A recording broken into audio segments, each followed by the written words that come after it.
আজ থেকে হাজার হাজার বছর আগে, অর্থাৎ দাপর যুগ ও কলিযুগের সন্ধিক্ষণে, কলিযুগ সম্পর্কে ভগবান শ্রীকৃষ্ণ পঞ্চপাণ্ডবকে উদ্দেশ্য করে 5টি ভবিষ্যৎবাণী করেছিলেন। আর এই ঘটনা লিপিবদ্ধ করা হয়েছিল উদ্ধব গীতা গ্রন্থে। বলাই বাহুল্য, ঈশ্বরের বাক্য কখনো বিফল হয় না। আর তাই আজ এই ঘোর কলিযুগে এসেও সেই 5টি ভবিষ্যৎবাণী মিলে গিয়েছে অক্ষরে অক্ষরে। বাস্তুবিদ্যা ইউটিউব চ্যানেলের দর্শকদের জন্য আজ তুলে ধরা হল পঞ্চপাণ্ডব ও ভগবান শ্রীকৃষ্ণের মধ্যকার সেই ঘটনাটি, যার মাধ্যমে কলিযুগ সম্পর্কে চমকে যাওয়ার মতো 5টি ভবিষ্যৎবাণী করেছিলেন ভগবান শ্রীকৃষ্ণ। ভিডিও থেকে নতুন কিছু জানতে পারলে কমেন্টে একবার জয় শ্রীকৃষ্ণ লিখে যাওয়ার অনুরোধ রইল। সময়টা দাপর যুগের শেষভাগের। কুরুক্ষেত্রের যুদ্ধ অতিক্রান্ত হয়েছে বহু বছর। হস্তিনাপুরে পঞ্চপাণ্ডব মিলে রাজত্ব করেছেন বহুকাল। আর অন্যদিকে দরজায় কড়া নাড়ছে ভয়ঙ্কর কলিযুগ। এমনই এক সময় পঞ্চপাণ্ডব একদিন ভগবান শ্রীকৃষ্ণকে প্রশ্ন করেছিলেন, হে মাধব, আমরা শুনতে পেয়েছি কলিযুগ আগত প্রায়, কিন্তু কলিযুগের বৈশিষ্ট্য সম্পর্কে আমরা খুব ভালোভাবে অবগত নই। আপনি দয়া করে আমাদেরকে কলিযুগ সম্পর্কে ধারণা প্রদান করুন।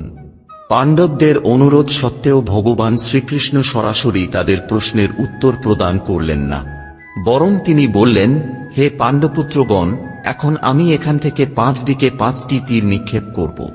আপনাদের কাজ হবে সেই 5টি তীর কুড়িয়ে নিয়ে আবার আমার কাছে ফিরিয়ে আনা। তবে তীর কুড়িয়ে আনার সময় আপনার চারপাশে কি ঘটছে তা অবলম্বন করতে ভুলবেন না।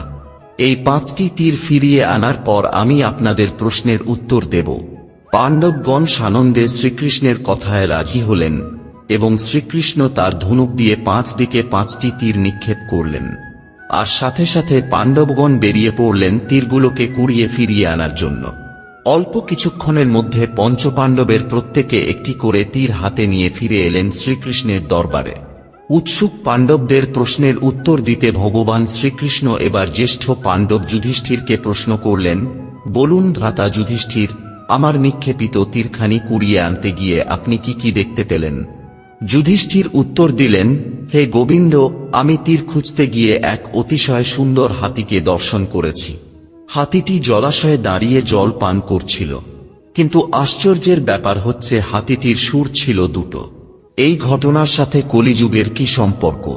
মৃদু হেসে ভগবান শ্রীকৃষ্ণ জবাব দিলেন, হে ধর্মরাজ যুধিষ্ঠির, আপনি যে 2 সুর বিশিষ্ট হস্তিটিকে দর্শন করেছেন তা কলিযুগের মানুষের বিচারিতার প্রতীক।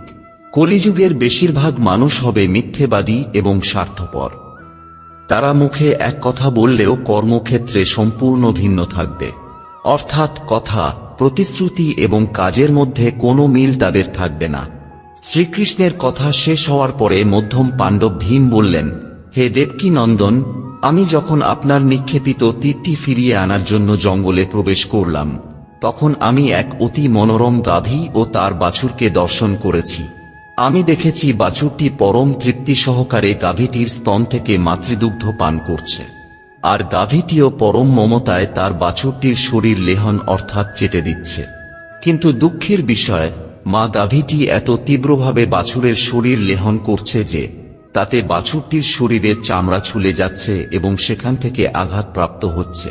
এখন আপনিই বলুন কেশব, গোমাতা ও বাছুরের এই কাহিনীর সাথে কলিযুগের কি সম্পর্ক? ভগবান শ্রীকৃষ্ণ আবারও তার সেই ভুবন ভোলানো মৃদু হাসি হেসে বললেন, ভ্রাতা ভীম, আপনি যে গাভীটিকে দর্শন করেছেন সেটি কলিযুগের মাতাপিতাদের একটি প্রতীকী রূপ। এ যুগে পিতামাতা তাদের সন্তানদের প্রতি অন্ধভাবে আসক্ত হয়ে পড়বে এবং তাদের এই অন্ধ স্নেহ ও তাদের অতিরিক্ত ভালোবাসাই তাদের সন্তানদের ক্ষতির কারণ হয়ে উঠবে। এর ফলে সন্তানরা হয়ে উঠবে বিচার বুদ্ধিহীন ও পরনির্ভরশীল, এবং একসময় তারা অসৎ পথে গমন করতেও পিছপা হবে না। মোট কথা, পিতা মাতার এই অন্ধ স্নেহই আগামীতে সন্তানের স্বাভাবিক ও সুস্থ জীবন যাপনে বড় বাধা হয়ে দাঁড়াবে। অন্যদিকে মা গাভীটি যেভাবে তার বাছুরটির উপর অতি স্নেহে আসক্ত, তেমনি কলিযুগের পিতামাতাদের তাদের সন্তানদের প্রতি আসক্তি এতটাই বেড়ে যাবে যে পিতা মাতা তাদের জীবনের অন্য সব সম্পর্কের প্রতি অন্ধ হয়ে যাবেন। ভীমের প্রশ্নের উত্তর দেওয়ার পর ভগবান শ্রীকৃষ্ণ এবার জিজ্ঞাসু দৃষ্টিতে তাকালেন অর্জুনের দিকে। অর্জুন বললেন, হে মাধব, আপনার নিক্ষেপিত তীর কুড়িয়ে আনতে গিয়ে আমিও এক অদ্ভুত ঘটনার সাক্ষী হয়েছি। তীর অন্বেষণ করতে করতে আমি নদীর তীর ধরে সামনের দিকে এগিয়ে যাচ্ছিলাম। এ সময় নদীতে ভাসমান কিছু একটা আমার দৃষ্টিগোচর হয়। আমি দেখতে পাই সেই বস্তুর উপরে বসে একটি শকুন সেই বস্তুটি ভক্ষণ করছে। তবে অবাক করার মতো ব্যাপার হচ্ছে, সেই শকুনটির দুই ডানার উপরে স্পষ্ট অক্ষরে লেখা রয়েছে মহাপবিত্র বেদ মন্ত্র। পরবর্তীতে আমি আপনার নিক্ষেপিত তীরখানি কুড়িয়ে ফেরত এনেছি বইকি, তবে সেই বিভৎসতাকে ভুলতে পারছি না কিছুতেই। অর্জুনের মনের অবস্থা বুঝতে পারলেন ভগবান শ্রীকৃষ্ণ। তিনি বললেন, হে পার্থ, তোমার দেখা ওই শকুন পক্ষীটি কলিযুগের ভণ্ড সাধকদের একটি প্রতীকী রূপ। কলিযুগে ভণ্ড সাধকের পরিমাণ বহু গুণ বৃদ্ধি পাবে। এসব ভণ্ড সাধকদের ধার্মিক, জ্ঞানী ও আধ্যাত্মিক শক্তি সম্পন্ন হিসেবে জগতে খ্যাতি বিরাজ করবে। তবে তাদের প্রকৃত মানসিকতা হবে শকুনের মতো ধূর্ত ও স্বার্থান্বেষী। তারা বাইরে ধার্মিক বেশ ধারণ করবে, ধর্মজ্ঞ হিসেবে নিজেকে প্রচার করবে এবং আধ্যাত্মিক শক্তিসম্পন্ন হিসেবে নিজেকে মানুষের কাছে তুলে ধরবে, কিন্তু আসলে তারা হবে শাস্ত্রজ্ঞানে অজ্ঞ। তারা ধর্মকে ব্যবহার করে নিজের জাগতিক স্বার্থ উদ্ধার করবে, অন্যদিকে তাদের অনুসারীদেরকে করবে ধর্মভ্রষ্ট। অর্জুনের প্রশ্নের উত্তর দেওয়ার পর চতুর্থ পাণ্ডব নকুল বললেন, হে যাদব শ্রেষ্ঠ, আপনার নিক্ষেপিত তীর অন্বেষণে গিয়ে আমিও এক অদ্ভুত ঘটনা দর্শন করেছি। তীরের সন্ধানে আমি যখন পাহাড়ের পাদদেশ ধরে সামনের দিকে যাচ্ছিলাম, তখন আমি লক্ষ্য করলাম এক প্রকাণ্ড পাথরখণ্ড পাহাড়ের চূড়া থেকে তীব্র বেগে গড়িয়ে সমতলের দিকে ধাবিত হচ্ছে।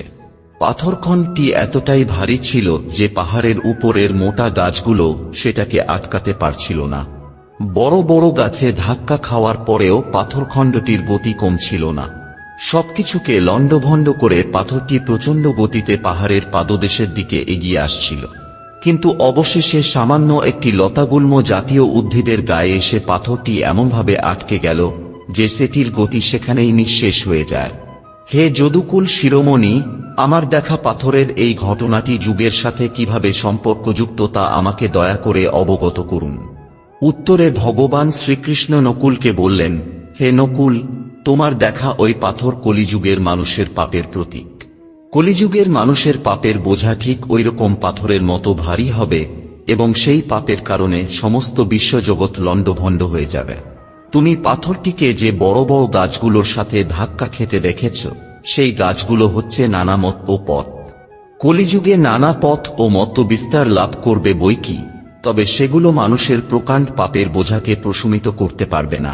তবে তুমি যে লতাগুল্ম জাতীয় উদ্ভিদে পাথরটিকে আটকে যেতে দেখেছ, সেটি হচ্ছে হরিনাম। অর্থাৎ কলিযুগের একমাত্র আমার শরণাপন্ন হলেই কেবল মানুষ তার পাপের বোঝা থেকে মুক্ত হতে পারবে। নকুলের প্রশ্নের উত্তর দিয়ে এবার ভগবান শ্রীকৃষ্ণ সহদেবকে প্রশ্ন করলেন, এবার তুমি বলো সহদেব, আমার নিক্ষেপিত তীর খুঁজতে গিয়ে তোমার কি অভিজ্ঞতা হল? সহদেব বললেন, হে ভগবান, আপনার ছোড়া তীর খুঁজতে খুঁজতে আমি এক গভীর জঙ্গলে প্রবেশ করেছিলাম। সেখানে আমি হঠাৎ তৃষ্ণার্ত বোধ করি এবং জলের উৎসের সন্ধান করতে থাকি। এক পর্যায়ে আমি দেখতে পেলাম জঙ্গলের গভীরে সারি সারি কুয়া। আমি একটি কুয়া থেকে নিজের তৃষ্ণা নিবারণ করলাম, কিন্তু পরক্ষণেই আমি খেয়াল করলাম সবগুলো কুয়া থেকে জলের ধারা উপচে পড়ছে, কিন্তু একটি কুয়া একেবারেই শুষ্ক ও জলহীন। হে ভগবান, আমার এই অভিজ্ঞতার সাথে কলিযুগের বৈশিষ্ট্যের কি সম্পর্ক রয়েছে তা আমাকে দয়া করে জ্ঞাত করান। শ্রী ভগবান বললেন, হে সহদেব, তোমার দেখা সেই কুয়াগুলো কলিযুগের মানুষের সামাজিক অবস্থান নির্দেশ করছে। কলিযুগে ধনী ও দরিদ্ররা পাশাপাশি অবস্থান করবে বইকি, তবে তাদের মধ্যে পারস্পরিক কোনো সম্পর্ক থাকবে না। সমাজের কোনো দুর্বল বা দরিদ্র মানুষ কখনোই সাহা বা ধনীদের কাছ থেকে কোনো প্রকার সাহায্য পাবে না। ঠিক যেমন জলপূর্ণ কুয়াগুলোর জল উপচে পড়লেও শুষ্ক কুয়াটি তাদের থেকে এক ফোঁটা জলও পায়নি, তদ্রূপ সমাজের বিত্তবানরাও নানাভাবে তাদের অর্থের অপচয় করলেও অভাবী মানুষকে কখনো সাহায্য করবে না, বরং সুযোগ পেলে তাদেরকে শোষণ করতেও ছাড়বে না। তো এই ছিল ভগবান শ্রীকৃষ্ণের কলিযুগ সম্পর্কে 5টি ভবিষ্যৎবাণী। আজ থেকে হাজার হাজার বছর আগে পরমেশ্বর ভগবান শ্রীকৃষ্ণের সেই ভবিষ্যৎবাণীগুলো আজকের দুনিয়ায় কতটুকু সত্য তা বিচারের ভার আপনাদের উপরেই রইল।